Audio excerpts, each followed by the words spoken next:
Welcome to CBS Easy. नमस्कार। आज हम बात करने वाले हैं 10वीं कक्षा की एक बहुत ही खूबसूरत कविता मैथिली शरण गुप्त जी की मनुष्यता के बारे में। हम इससे जुड़े कुछ सबसे ज़रूरी सवालों को समझेंगे जो परीक्षा के लिहाज से भी काफ़ी महत्वपूर्ण हैं। तो चलिए बिना देर किए शुरू करते हैं। सबसे पहले बात करते हैं इस शानदार कविता की रचयिता की। ये हैं मैथिली शरण गुप्त जी, जिन्हें हम सब सम्मान से राष्ट्रकवि कहते हैं। उनकी लेखनी में भारतीय मूल्यों और आदर्शों की गहरी छाप दिखती है और मनुष्यता कविता उनकी इसी गहरी सोच का एक बेहतरीन नमूना है। तो आज हम क्या क्या करने वाले हैं?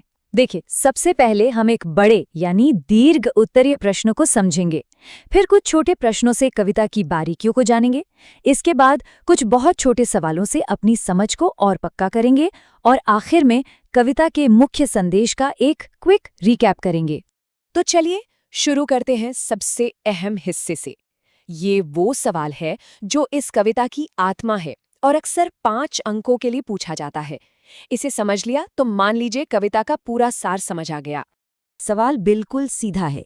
कवि के हिसाब से एक असली इंसान होने का मतलब क्या है और इंसान और जानवर की सोच में सबसे बुनियादी फर्क क्या होता है?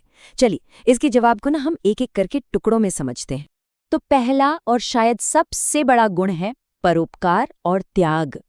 कवि कहते हैं कि अरे, जीना तो उसी का जीना है जो दूसरों के काम आए, और मौत भी ऐसी हो जिसे सुमृत्यु कहा जा सके, यानी एक ऐसी गौरवशाली मौत जिसके बाद लोग आपको हमेशा हमेशा आपके अच्छे कामों के लिए याद रखें।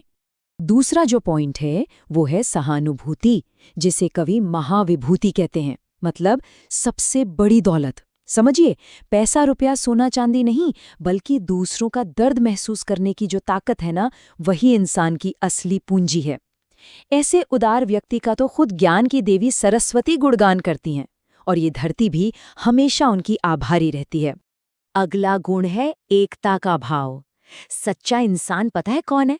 जिसकी नजर में कोई पराया हो ही ना, जो पूरी दुनिया को एक घर समझे और हर इंसान को अपना भाई। बस यही अखंड आत्मभाव जो है, वही तो है सच्ची मनुष्यता की नींव। और चौथा और बहुत जरूरी पॉइंट, अभिमान का त्याग। कवि यहाँ एक तरह से चेतावनी दे रहे हैं कि भाई कभी भी अपने पैसे पर, अपनी ताकत पर घमंड मत करना। ये सोचना कि कोई और कमजोर या अनाथ है, ये तो बहुत बड़ी भूल है, क्योंकि तीनों लोकों के स्वामी ईश्वर वो तो सबके साथ है ना। तो यहाँ पर ना कवि ने बिल्कुल साफ कर दिया है शीशे की तरह, आप ही चरे।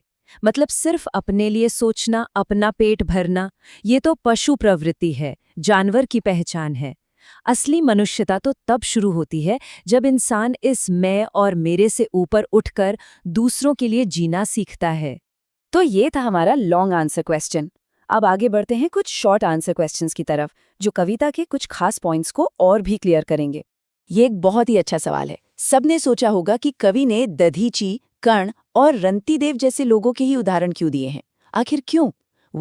इसका जवाब एक ही शब्द में है, त्याग।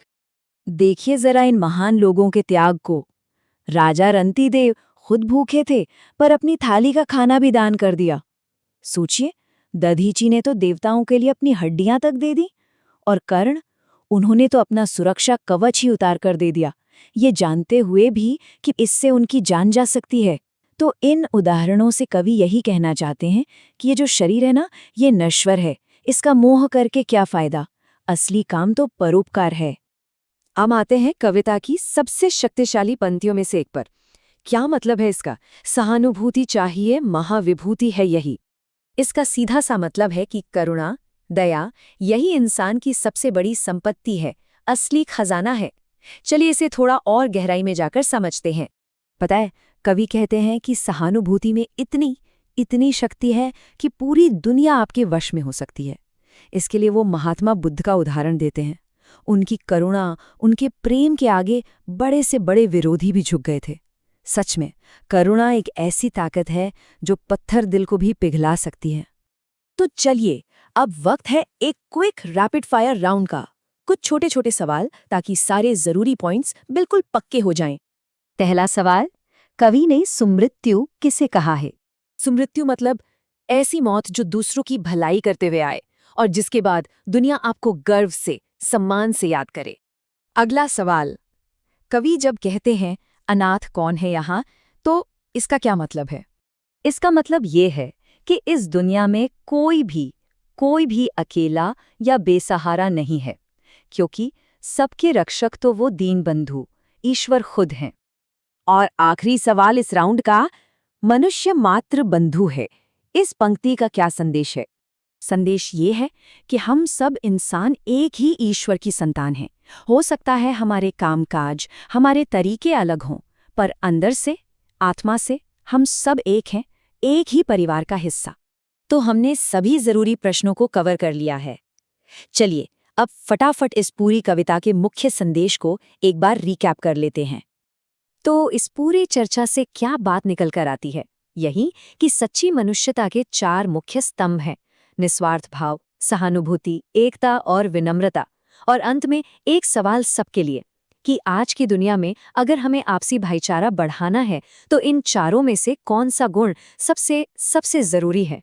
इस पर सोचिएगा जरूर। Thank you for watching with us. See you next time.